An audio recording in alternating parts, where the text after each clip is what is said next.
Hello. To connect your Samsung Galaxy S25 Ultra with a car, first of all you'll have to go into the settings.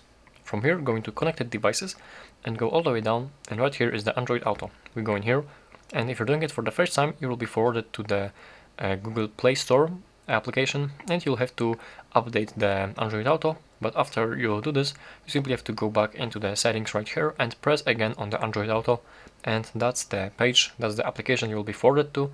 And all you have to do right now is to press this connect a car button, and here are actually three ways to do this. And you can do it with the cable, by wired connection, and to get started you have to plug your phone into the vehicle's Android Auto compatible USB port, and after you connect your phone to the car to the USB port which is compatible with the Android Auto, you'll have to swipe down to the notifications, and right here you will have to press and hold on the notification that tells you that your phone is connected to the USB, and you'll have to select the file transfer / Android Auto, I believe. That's how it is called, and right now you should just follow the on-screen instructions to complete the process of the connection.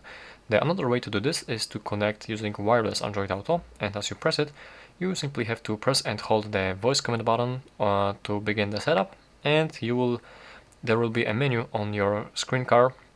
On the screen of your car there will be a menu to start the connection with the phone with the car, and you'll also have to follow the on-screen instructions to continue with the process of this connection.